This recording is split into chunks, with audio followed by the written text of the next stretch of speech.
예배를 통하여서 주님께서 홀로 영광 받으시기를 소망하며 모든 말씀 예수님 이름으로 기도하옵나이다. 아멘.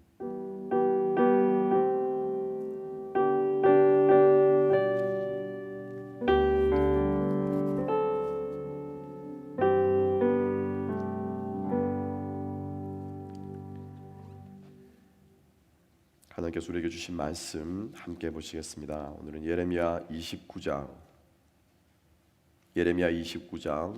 4절부터 14절 말씀까지 함께 보시겠습니다. 예레미야 29장 4절부터 14절 말씀까지를 함께 보겠습니다. 찾으신 줄 알고 제가 봉독합니다. 만군의 여호와 이스라엘의 하나님께서 예루살렘에서 바벨론으로 사로잡혀 가게 한 모든 포로에게 이와 같이 말씀하시니라. 너희는 집을 짓고 거기에 살며 텃밭을 만들고 그 열매를 먹으라. 아내를 맞이하여 자녀를 낳으며 너희 아들이 아내를 맞이하며 너희 딸이 남편을 맞아 그들로 자녀를 낳게 하여 너희가 거기에서 번성하고 줄어들지 아니하게 하라. 너희는 내가 사로잡혀 가게 한 그 성읍의 평안을 구하고 그를 위하여 여호와께 기도하라. 이는 그 성읍이 평안함으로 너희도 평안할 것임이니라. 만군의 여호와 이스라엘의 하나님께서 이와 같이 말하노라. 너희 중에 있는 선지자들에게와 점쟁이에게 미혹되지 말며 너희가 꾼 꿈도 고지 듣고 믿지 말라. 내가 그들을 보내지 아니하였어도 그들이 내 이름으로 거짓을 예언함이라. 여호와의 말씀이니라. 여호와께서 이와 같이 말씀하시니라. 바벨론에서 70년이 차면 내가 너희를 돌보고 나의 선한 말을 너희에게 성취하여 너희를 이곳으로 돌아오게 하리라. 여호와의 말씀이니라. 너희를 향한 나의 생각을 내가 아나니 평안이요 재앙이 아니니라. 너희에게 미래와 희망을 주는 것이니라. 너희가 내게 부르짖으며 내게 와서 기도하면 내가 너희들의 기도를 들을 것이요 너희가 온 마음으로 나를 구하면 나를 찾을 것이요 나를 만나리라. 이것은 여호와의 말씀이니라. 나는 너희들을 만날 것이며 너희를 포로로 된 중에 다시 돌아오게 하되 내가 쫓아보내었던 나라들과 모든 곳에서 모아 사로잡혀 떠났던 그곳으로 돌아오게 하리라. 이것은 여호와의 말씀이니라. 아멘. 우리 말씀과 함께 절망 속에 울려 퍼지는 희망의 노래, 절망 속에 울려 퍼지는 희망의 노래라는 제목으로 우리 함께 은혜를 나누겠습니다. 우리 하나님 살아계신 분이신 줄로 믿습니다. 아멘. 그것을 어떻게 아십니까? 어떻게 알 수 있습니까? 여러분이 구하셔야 돼요. 기도하시고 간구하시고 하나님 살아계신다면, 하나님 역사하신다면, 하나님 지금도 나를 듣고 계신다면 여러분 그렇게 기도하셔야 돼요. 실존하시는 하나님을 경험하지 않고 우리의 신앙이 죽어가는 이유가 거기에 있잖아요. 실존하시는 하나님, 오늘도 살아계신 예수님, 오늘도 나에게 말씀하시고 오늘도 나를 인도하시고 오늘도 나를 책임지시는 이 하나님을 경험하지 않으면 우리의 신앙은 무덤신앙이 될 수밖에 없습니다. 그런데 하나님을 향해서 하나님이 살아계시면이라고 말하는 그 조건이 있죠. 많은 사람들이 조건을 달아요. 하나님이 살아계시면 나의 이 위험을 넘어가게 해주십시오. 하나님이 살아계시면 나의 이 기도를 들어주십시오. 하나님이 살아계시면 나로 하여금 이 힘든 시기를 지나가게 해주십시오 라고 우리가 기도를 하는데, 그 뒤에 있는 조건절의 하반부를 여러분 그냥 떼어버리셔야 돼요. 하나님이 살아계심을 경험하게 해주십시오. 알게 해주십시오. 깨닫게 해주십시오. 거기까지만 기도하시면 돼요. 그렇게 기도해야 하나님의 역사하심을 우리가 제한하지 않습니다. 그죠? 그렇게 기도해야 하나님께서 우리 안에 마음껏 역사하실 수 있도록 우리의 삶과 인격과 우리의 생각을 열어드릴 수 있습니다. 그런데 우리는 자꾸 뒤에 부분에 집중하는 것이죠. 하나님이 살아계시면이라고 하는 거기에 우리가 포커스를 맞추는 것보다 지금 내 이 문제를 해결하고 싶은 거예요. 지금 이 내 문제가 힘든 거예요. 주중에 한 목사님과 교제를 하다가 자다가 일어나 눈을 뜨고 펑펑 울었다는 거예요. 존경하는 목사님이 갑작스럽게 암으로 돌아가셨다. 결국엔 투병하다 소천하셨다는 소식을 들으면서 펑펑 눈물이 났는데 그 눈물에는 많은 것들이 녹아 있었다라고 고백을 하시더라고요. 정말 이 어려운 시기를 팬데믹을 지나면서 말도 안 되는 이유로 교회를 떠나가는 성도들, 아니 그냥 가면 그냥 좋게 그냥 나가면 되지. 그렇게 자기를 정당화하면서 당연히 내가 나를 정당화하려면 여러분 어떤 말을 해야 됩니까? 상대방이 불합리해야 되는 거예요. 내가 옳다는 것을 주장하려면 상대방은 틀려야 되는 거예요. 그냥 나가려면 조용히 나가면 되는데 그냥 목사님께 상처되는 말을 하고 성도들을 욕하고 교회를 욕하고, 그런데 그 성도들을 생각하면 마음이 너무 아파서 자다가 일어나서 펑펑 울었다는 거예요. 그런데 제 마음속에 그 목사님을 향해서 제가 이 마지막 찬양을 제가 마음속에 생각이 났습니다. 그래서 그날에 그죠? 꽃들이 피고 주님께서 다시 오실 그날이 목사님께 분명히 올 겁니다. 제가 이렇게 위로하면서 이 유튜브에서 그 링크를 카피해서 목사님께 보내드렸습니다. 근데 오늘 또 그 찬양을 또 하고 계시더라고요. 아, 하나님 살아계시는구나. 아, 정말 하나님께서 그 찬양을 통해서 그분을 위로해드리길 원하셨구나. 정말로 하나님께서 그분의 삶 가운데 그 찬양의 가사가 이루어지도록 하시겠구나. 왜? 그게 하나님의 뜻이기 때문에. 우리가 우리의 삶 속에서 본의 아니게 하나님을 자꾸 제한합니다. 하나님의 역사를 우리의 틀 속에 갖추기 때문에 우리의 머릿속에서 나올 수 있는 건 여러분 뻔합니다. 뻔해요 여러분. 죄인이기 때문에 잘 먹고 잘 살고 누리는 거, 한마디로 말하면 그거예요. 근데 그 프레임 속에서 하나님께 자꾸 구하게 되면요, 하나님을 제한하는 거예요. 제한하는 거예요. 그래서 오늘 이 예레미야가 하나님을 제한하지 않기 때문에 이 엄청난 선포를 할 수 있는 것입니다. 이 엄청난, 사실은 이것은 편지거든요. 이미 바벨론의 포로로 잡혀간 사람들이 있고 또 2차, 3차로 예루살렘이 세 번에 걸쳐 침공을 받지 않습니까? 북이스라엘이 먼저 망하고 남유다가 2차로 망하지 않습니까? 그런 과정들을 지금 겪어내고 있는 이 풍전등화의 시기에 예루살렘에 있는 예레미야가 바벨론에 있는 포로들에게 이 편지를 쓰는 거예요. 거짓 선지자들은 말도 안 되는 소리를 짓거립니다. 안 망한다. 이제 더는 끝이다. 더 이상 안 잡혀간다. 우리는 잘 먹고 잘 살 거다. 왜? 잘 먹고 잘 살고 편안한 것, 이게 뭐예요? 우리의 프레임 아닙니까? 인간의 프레임이잖아요. 그렇죠? 이 프레임 안에서 하나님을 제한하려고 하는 이 거짓 선지자들의 이 말에 대해서 예레미야가 초월하는 거예요. 아니, 하나님은 그런 분이 아니야. 하나님의 역사는 그것으로 제한할 수 없어. 하나님이 나에게 이렇게 말씀하셨어 라고 하면서 오늘 예레미야 29장의 편지를 바벨론을 향해서 쓰고 있는 것입니다. 11절의 말씀에 뭐라고 말합니까? 내 생각은 너의 생각과 달라서, 내 생각은 너희들의 생각과 달라서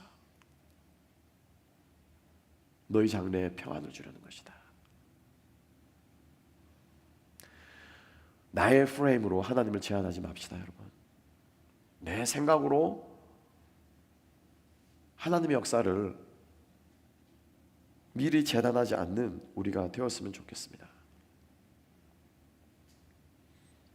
세 번째 찬양도 사실은 집사님 개인적인 고백입니다만, 제가 어제 차를 타고 이제 집에 가면서 계속 머릿속에 생각했던 거예요. 공의를 행하고 인자를 사랑하고 겸손히 하나님과 함께 가는 것. 이게 우리가 이제 다다음 주부터 보게 되는 마지막 페이즈, 그리스도인이 믿지 않는 세상을 향해서 가져야 되는 세 가지의 우리의 프레임, 우리의 믿음의 프레임인 것, 쉽게 말하면 공의와 사랑. 그죠? 하나님의 공의와 사랑. 하나님이 세상을 어떻게 다스립니까, 여러분? 영이신 하나님이 눈에 보이는 이 물질의 세계를, 그것도 정말로 하나님이 만든 최고의 걸작품인, 여러분, 이 상상과 이 인간의 지각이라는 건요, 이게 대단하더라고요. 제가 요즘 양자역학에 좀 꽂혀가지고 양자역학을 조금 어깨너머로 조금 보고 있습니다. 천재예요, 천재. 와, 천재예요. 고전역학을 넘어서는 상대성 이론이고, 상대성 이론을 넘어서는 게 양자역학이군요. 양자역학에 들어가면 아인슈타인의 상대성 이론도 설명이 안 되는 거예요. 그래서 아인슈타인하고 이 양자역학에 있는 그 독일의 학자하고 막 평생을 싸우거든요. 그 양자역학을 제가 조금 이렇게 보면서 하나님도 대단하지, 이건 뭐 만드신 분이 하나님이잖아요. 하나님도 대단하지만 그걸 이렇게 찾아가는 인간이 엄청난 거예요. 보니까 엄청난 지혜다. 그런데 이 인간이 공의와 사랑으로 세상을 다스린다고 하는데, 이 하나님의 뜻이 이 세상 가운데 있는데, 한 가지 마지막으로 빠뜨리지 말아야 될 것이 뭐냐면은 겸손히 못하는 거예요. 하나님과 함께 하는 거예요. 하나님과 함께 하는 거예요. 공의와 사랑이 함께 가야 됩니다. 이것조차도 우리에겐 쉽지 않은데, 그 공의와 사랑 앞에 하나님이 함께 할 수 있어야, 하나님과 함께 해야 우리는 우리의 삶 가운데 공의와 사랑을 실천할 수 있는 힘이 생기고요, 하나님께서 원하시는 십자가의 뜻을, 십자가의 도를 우리가 따라가는 삶을 우리가 살 수 있게 될 줄로 믿으시기 바랍니다. 하나님과 함께 동행해야 돼요. 이 공의가 나의 정의인지 나의 칼인지, 이 사랑이 그냥 내가 품어주는 그냥 나의 방종인지를 구별해 줄 수 있도록 해주는 게 뭐냐면은 겸손히 하나님과 함께 가는 거예요. 이것이 우리의 삶 가운데 분명히 서 있을 때, 우리는요, 인생의 사람들이 원하는 그 프레임들, 잘 먹고 잘 살고 편안하고 고통이 없는 삶, 이 프레임을 넘어서는 삶을 살 수 있게 될 줄로 믿습니다. 오늘 이 본문의 29장 4절부터 14절의 말씀에서 가장 계속해서 반복되는 말씀이 있어요. 7번이나 반복되는 말씀이 뭐냐면은 만군의 여호와 이스라엘의 하나님께서 이와 같이 말하노라. 이 말이 7번이나 반복돼요. 코아마르 야훼라고 하는, 히브리 말하는 코아마르 야훼, 그런즉 여호와께서 말씀, Thus God says. 선지자들이 말할 때마다 공통적으로 이 도입하는 이 포뮬라라고 말하는, 공식이라고도 말하는 코아마르 야훼가 7번이나 말하는데 왜 이렇게 많이 말할까요? 진짜로 이게 하나님 말씀이라는 거예요. 진짜로. 거짓 선지자들이 말하는 것이 아니고, 사람들이 보기에 자기의 생각을 이야기하는 것이 아니고, 지가 복음 내가 복음을 말하는 것이 아니고, 진짜로 이것이 하나님의 뜻이라고 지금 강조해서 계속적으로 하나님께서 예레미야를 통해서 말씀하고 있습니다. 그 네 가지가 무엇일까요? 한마디로 요약하면 본문의 도표는 이렇게 나올 수 있습니다. 첫 번째로, 포로된 땅에서 그 땅의 평안을 빌며 살아라 라고 하는 거예요. 우리의 패러다임은 돌아왔으면 좋겠어요. 회복됐으면 좋겠어요. 안 잡혀갔으면 좋겠어요. 남은 사람이 이 땅에서, 예루살렘에서, 이스라엘에서 평안하게 살았으면 좋겠어요. 그런데 하나님께서 뭐라고 말합니까? 아니, 그 땅에서 평안하게 살아라. 니네가 결혼을 하고 니네가 자녀들을 낳고 그 자녀가 결혼할 때까지 2대, 그죠? 한 세대가, 한 제너레이션이 35년이잖아요. 2 제너레이션이 지날 때까지 너희들은 그 땅에서 번성하고 살아라고 말합니다. 두 번째로 뭐라고 말합니까? 거짓 희망을 믿지 말아라 라고 얘기합니다. 세 번째로는 뭐라고 말합니까? 그러나 70년 후에는 반드시 돌아올 것이다 라고 얘기합니다. 마지막 네 번째로는요, 너희가 어디에 있든지 간에 나를 찾고 찾으라고 주님께서 말씀하십니다. 이 네 가지가 팬데믹을 살아가는 우리들의 신앙의 자세가 될 수 있기를 주님의 이름으로 축복합니다. 유례 없는, 이제 드디어 사람들의 말 속에 그 얘기가 나오기 시작하더라고요. 전쟁이다, 전시 상황이다. 그죠? 지금도 여러분 죽어나가고 있습니다. 지금도 텍사스에서 이제 11,000명 죽었습니다. 캘리포니아에서 10,000명 넘게 죽었습니다. 계속해서 지금 온고잉 되는 상황이 있습니다. 지리한 싸움 가운데 있습니다. 그 이야기가 내 이야기가 될 수도 있습니다. 사람들이 드디어 전쟁과도 같은 상황에 우리가 처했다라고 이야기들을 던지고 있는 것을 심심치 않게 들을 수가 있습니다. 중요한 것은, 하나님의 관심은 이스라엘 백성들은 바벨론에서 사느냐 예루살렘에서 사느냐가 이스라엘 백성들의 관심사였습니다. 바벨론으로 잡혀가느냐 안 잡혀가느냐가 이스라엘 백성들의 관심사였습니다. 코로나가 걸리느냐, 병에 걸리느냐 안 걸리느냐가 우리들의 관심사입니다. 이 병 때문에 내 비즈니스가 타격을 입느냐 안 입느냐가 우리의 관심사입니다. 이 병 때문에 우리들의 자녀가 안전하게 공부를 할 수 있느냐 없느냐가 우리의 관심사입니다. 그죠? 그런데 하나님은 거기다 대고 뭐라고 말씀하십니까? 거기서 살아. 그냥 바벨론에서 살아라고 말하는 거예요.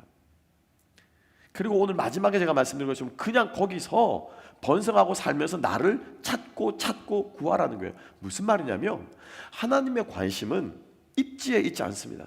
지리적인 입지에 있지 않아요. 지리적인 입지에 있지 않아요. 어디서 사느냐가 하나님께는 관심이 아니에요. 하나님의 근본적인 관심은 뭐냐면 우리의 영혼의 입지라는 거예요. 우리 영혼의 입지. 내 영적인 입지가 어디에 있느냐가 하나님의 관심사라는 것입니다. 여러분 축복합니다. 우리의 인생의 패러다임으로 내가 어디에서 무엇을 하며 무엇을 먹고 살 것인가가 아니라 내가 하나님 앞에 살 것이냐 그렇지 못할 것이냐가 우리가 싸움하고 씨름하는 우리의 모습이 될 수 있기를 주님의 이름으로 축복합니다. 놀라운 것은요 여러분, 영혼의 입지를 붙들고 씨름하고 있으면 거기에서는요 생명의 역사가 일어난다는 거예요. 거기에서는 하나님의 역사가 일어난다는 거예요. 거기에서는 살아나는 회복의 역사가 일어난다는 것입니다. 믿으십니까? 끊임없이 망하는 것 같고 끊임없이 실패하는 것 같고 끊임없이 억눌리는 것 같고 끊임없이 세상에서 이렇게 욕먹는 삶을 사는 것 같은데 그 환경과 상황 가운데서 영혼의 입지를 붙들고 주님 앞에 서 있는 사람은 뒤돌아보면요 생명의 역사를 경험한다는 것입니다. 주중에 페이스북에서 한 편의 시를 만나게 되었습니다. 시인 박노해 씨가 쓴 누비아 사막의 농부라고 하는 제목의 시인데요,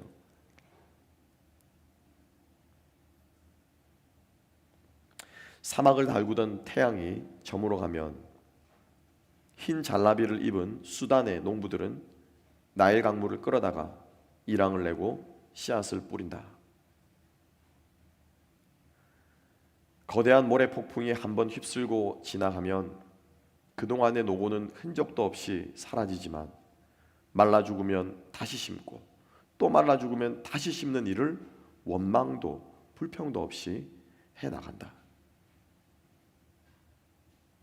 그렇게 한 걸음 한 걸음씩 나일강 주변으로 푸른 띠를 이루며 넓어지는 농토와 숲, 날마다 반복되는 농부들의 성사 덕분에 오늘도 불타는 사막에 푸른 생명이 자라난다. 나는 걸음마다 황무지를 늘려가는 사람인가, 걸음마다 푸른 지경을 넓혀가는 사람인가.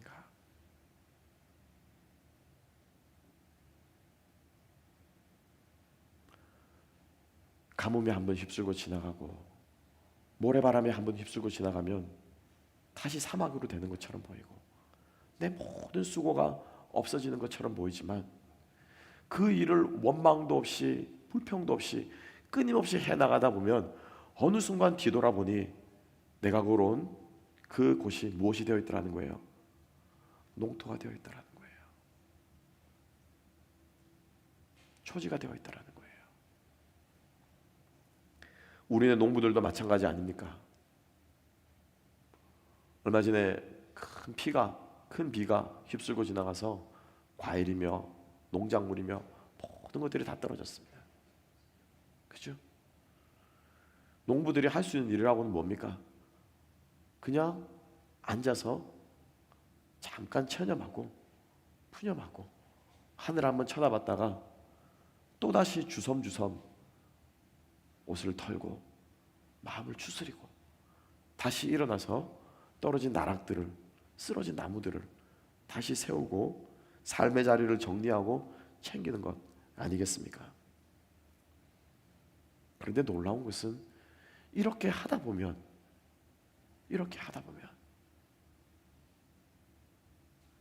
어느 순간에 내 손에 열매가 들려 있고 이렇게 하다 보면 사막도 농지로, 토지로, 초원으로 변해 있더라라고 하는 것입니다.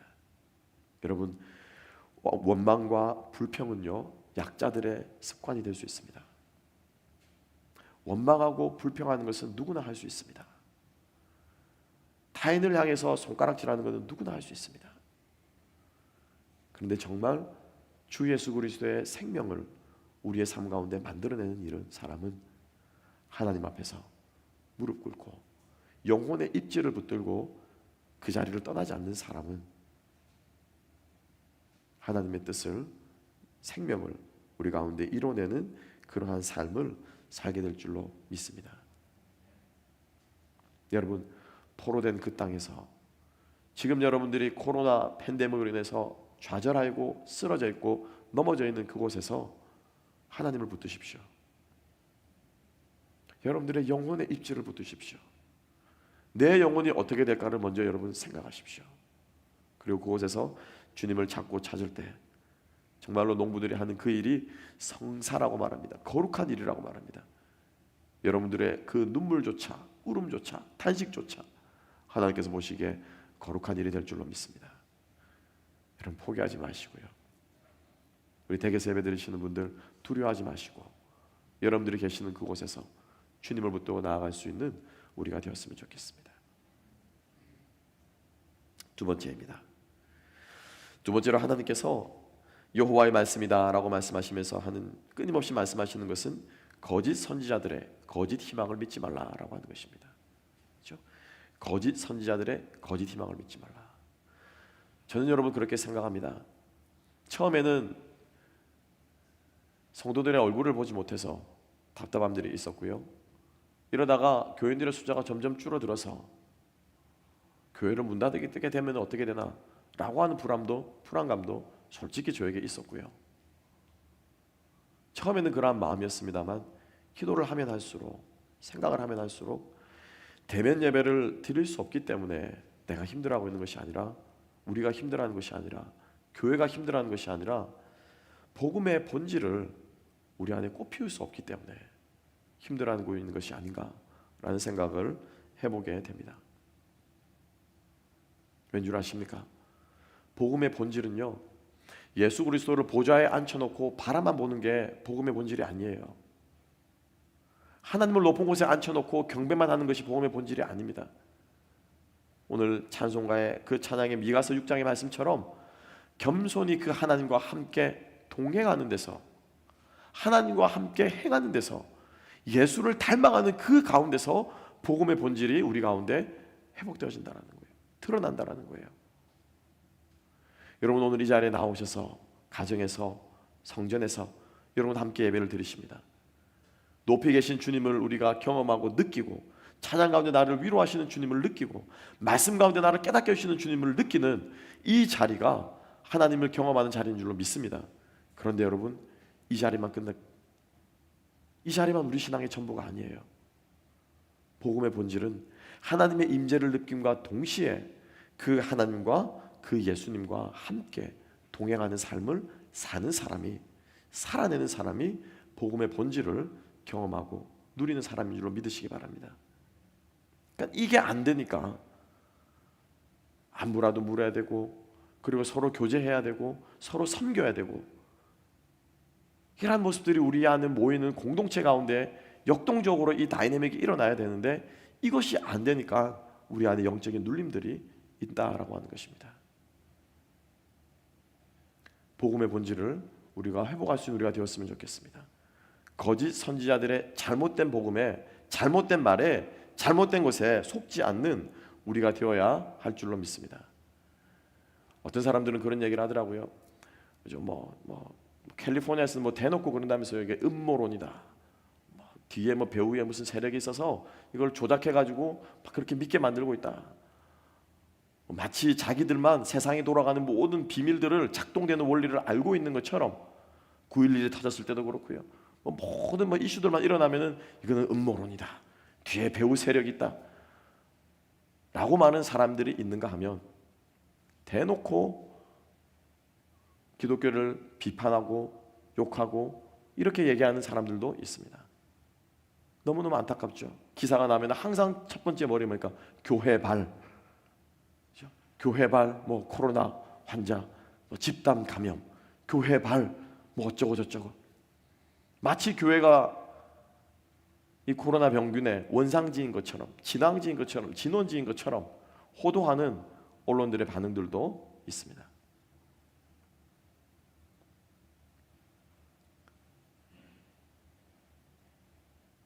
또 어떤 사람들은 지나치게, 이쪽 극단에 있는 사람들은 계속해서 자아 비판만을 하고 있는 거예요.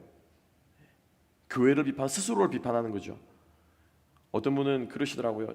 장례 예배를 가가지고, 목사님이신데 장례 예배를 가서 장례식을 집전하다가 자기가 먼저 유족들에게 무릎 꿇고 사죄했다고 그러더라고요.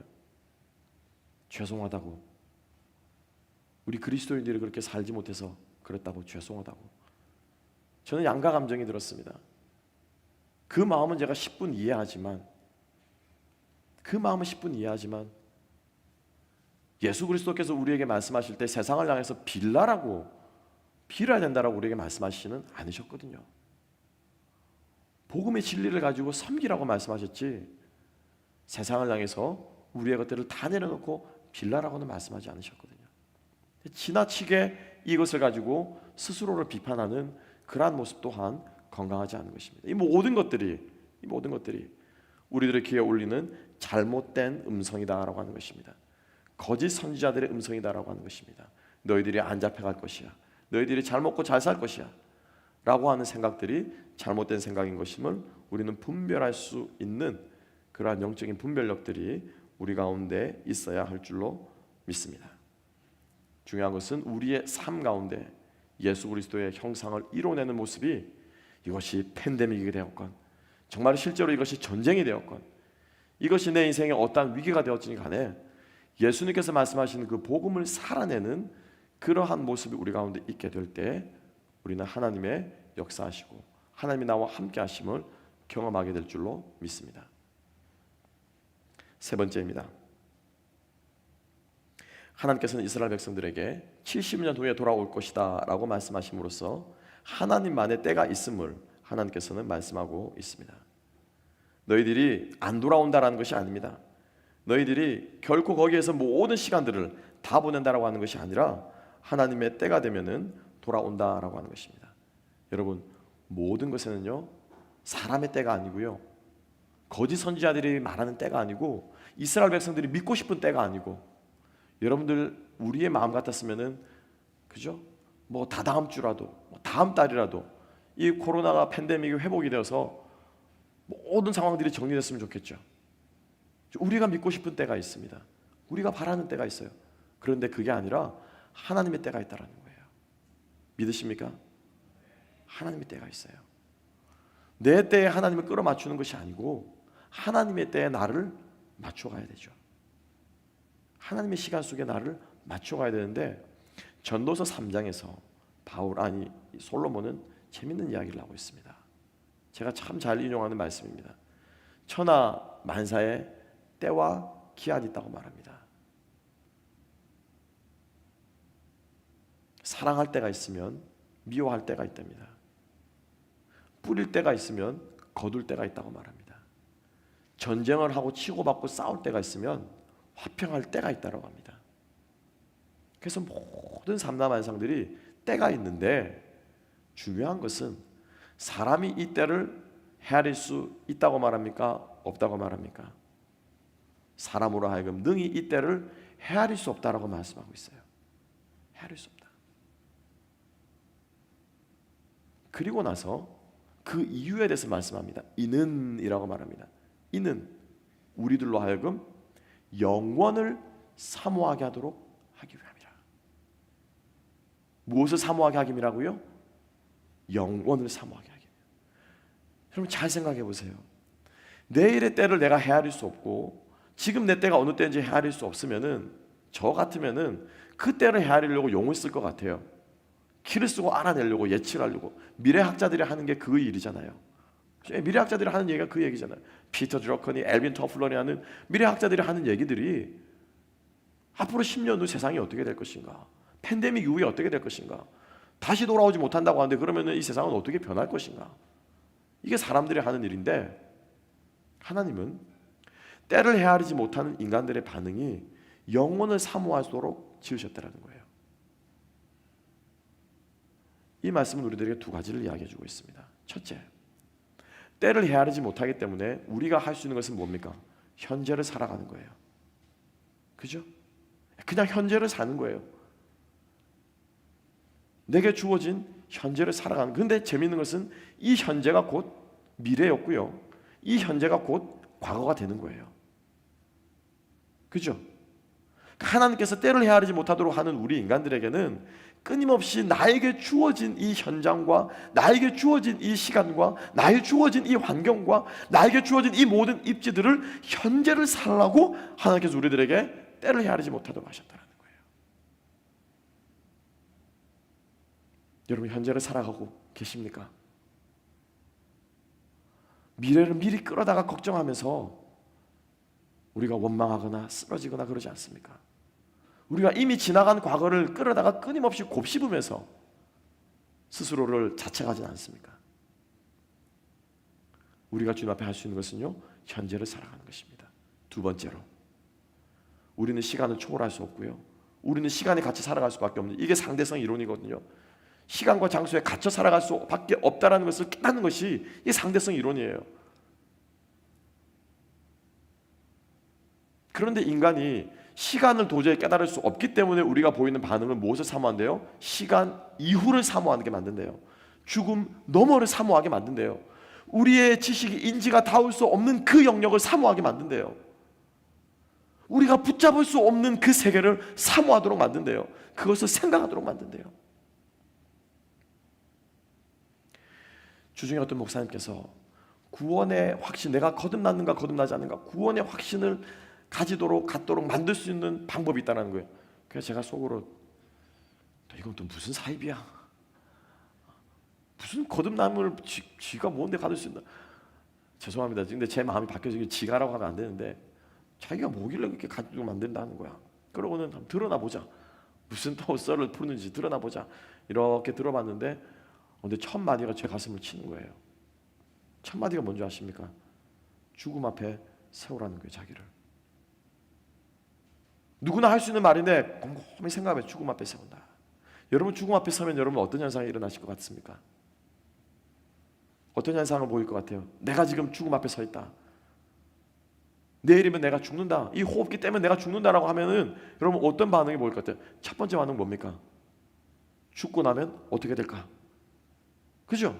예, 죽고 나면 어떻게 될까? 당연히 생각하게 됩니다. 이 모든 사람들이 그렇게 생각하는 거예요. 죽고 나면 어떻게 될까? 끝일까? 또 어떤 존재가 있을까? 또 다른 세계가 있을까? 둘 중에 하나예요, 그죠? 예, 없을까? 있을까? 그러면 있다고 하면은 어떤 세계일까? 이렇게 생각이 되는 거겠죠.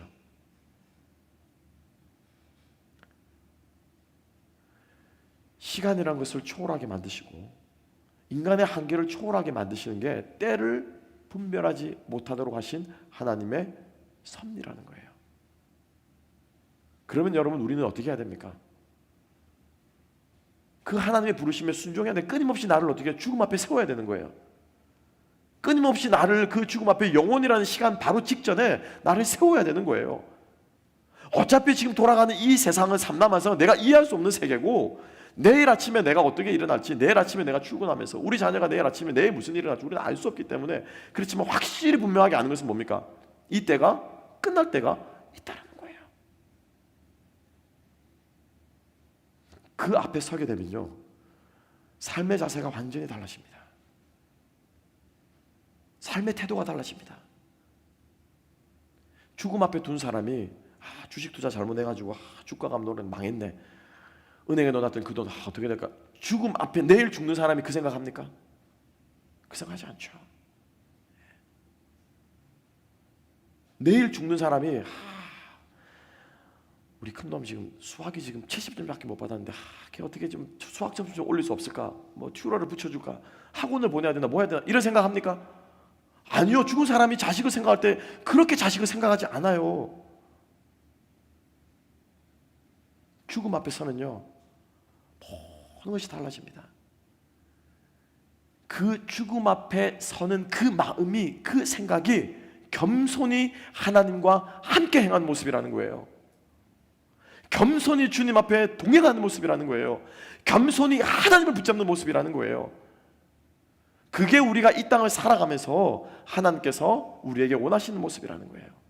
70년이라고 하는 것은 너희들이 70년을 우리 딸내미가 잘하는 짓이 X표를 칩니다. 자꾸 야 너 왜 자꾸 X표를 치냐, 별 뜻도 없대. 그냥 하루하루 가는 거 보려고 자기 알려고 X표를 친대. 딱 보면 숫자가 X표 안 친 날짜가 그날이니까 70년을 X표를 치면서 꼽아가지고 기다리라고 70년이 아니고 하나님의 때가 있다는 것을 가르쳐 주시는 거예요. 내 때가 있고 내 시간이 있다는 거예요. 여러분 기억하시죠?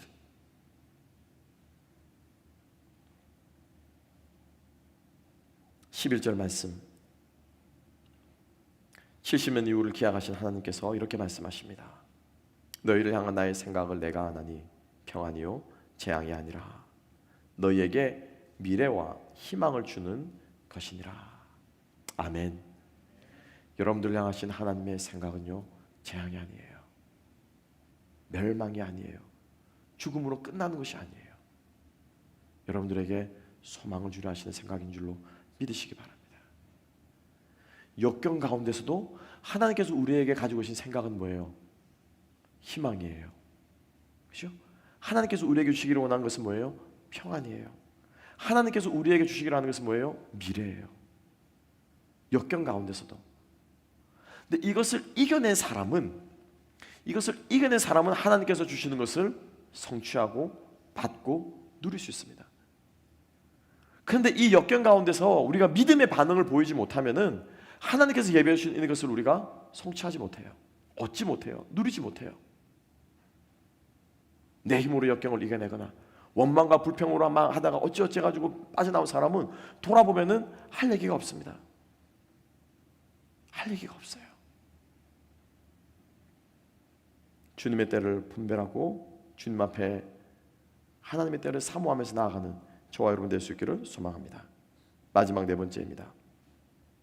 이 모든 것들이 가능하게끔 하는 것이 무엇이냐? 나를 찾으며 간구하라라는 것입니다. 하나님을 찾고 또 찾아야 됩니다. 끊임없이 주님을 추구하고 끊임없이 주님 앞에 엎드려지고 그 주님 앞에 나아가는 모습이 우리 안에 있어야 한다라는 것입니다. 여러분 오늘 한 번의 설교로 내 인생이 바뀌지 않습니다. 오늘 여러분들이 제 말씀을 들었다고 해서 여러분들의 삶이 내일 아침에 360도 바뀌지 않습니다. 여러분들의 삶은 언제 바뀌기 시작합니까? 주님 앞에 엎드릴 때, 그때부터 조금씩 여러분들의 삶은요 바뀌기 시작합니다. 저의 하나님이, 제가 깨달은 하나님이, 말씀 가운데 제게 말씀하시는 하나님이 여러분들의 하나님이 되는 순간인 줄로 믿습니다. 예레미야 2장 13절에서 하나님께서는 이스라엘의 백성의 죄를 두 가지로 지적하십니다. 첫 번째, 내 백성이 두 가지 악을 행하였나니 곧 그들이 생수의 근원이 되는 나를 버린 것과, 두 번째로 스스로 웅덩이를 판 것인데 그것은 그 물을 가두지 못할 터진 웅덩이들이니라. 목적은 하나입니다. 인생의 목마름을, 내 이 목마름을 해결하고 싶은 거예요. 그죠? 근데 그 방법이 잘못됐다는 것입니다. 첫 번째로 생수의 근원 대신 하나님 자체를 버린 것이고, 두 번째로는 내가 찾아보겠다고 내 방법대로 우물을 파는 것이랍니다. 주님 앞에 나아가서 주님을 찾을 수 있는 저와 여러분 될 수 있기를 소망합니다. 주님 앞에서 주님을 찾게 되면 하나님의 방법대로 하나님께서 여러분들의 갈증을 해결시켜 주실 줄로 믿습니다. 내 프레임대로 우물 파지 마시고요, 내 프레임대로 하나님께 물 달라고 하지 마시고 그냥 하나님 앞에 나아가십시오. 그냥 하나님 앞에 무릎 꿇어 보십시오. 그리고 하나님께 간구하세요. 하나님, 당신을 보여주세요. 하나님, 당신을 경험하게 해주세요. 하나님, 당신이 살아계시다면 오늘 나의 삶의 현장 가운데서 당신의 살아계심을 나타내 주세요. 어떠한 모양이 됐건 어떠한 상황이 됐건 어떠한 환경이 되었든 간에 하나님, 당신을 경험하고 싶습니다 라고 말하면서 나아갈 때 여러분 놀랍게 하나님께서 여러분들의 삶 가운데 역사하실 줄로 믿습니다. 말씀을 정리하겠습니다. 이스라엘 백성들은 절망 가운데, 역경 가운데, 환난 가운데 처해져 있었습니다. 그런데 하나님께서는 그들에게 절망으로 그들의 인생을 끝내기를 원하지 않으셨어요. 그 절망 속에서도 다시 일어서고 다시 씨를 뿌리고 다시 나무를 세우는 희망의 노래를 부르기를 원하셨던 것입니다. 절망 가운데 부르는 희망의 노래가 바로 복음입니다. 나의 환경과 상황 가운데서도 주님의 그 공의와 사랑과 주님 앞에 겸손히 행하는 삶의 자세를 잃어버리지 않는 것이, 이것이 바로 복음의 본질 중의 본질입니다. 일주간의 삶을 주님과 동행하시고 주님을 찾으면서 그러한 삶을 살아갈 수 있는 저와 여러분, 우리 모두가 될 수 있기를 주님의 이름으로 축복합니다. 기도하겠습니다. 하나님 아버지, 감사합니다. 다시 한번 우리가 살아가고 있는 이 삶이, 이 시대가, 이 시기가, 이 팬데믹이 바벨론 땅인 것을 기억하게 하여 주시고, 누구나 벗어나고 싶은 상황인 것을 우리들이 절감하지만 우리가 이 땅에서 씨 뿌리고 이 땅에서 번성하며 이 땅에서 하나님을 찾으며 살아야 하는 것을 우리가 잊지 않도록 주님 저희들을 붙들어 주시기를 간절히 바라옵고 소망합니다. 인생의 입지, 지리적인 입지, 내 육체의 입지보다 영혼의 입지를 먼저 생각하는, 내 영혼이 지금 어디에 있는지를 생각하는 우리 모두가 되게 하여 주시옵소서. 감사함의 모든 말씀 예수님 이름으로 기도합나이다. 아멘. 우리 다 함께 찬양하시면서 준비하신 예물 주님 앞에 드리도록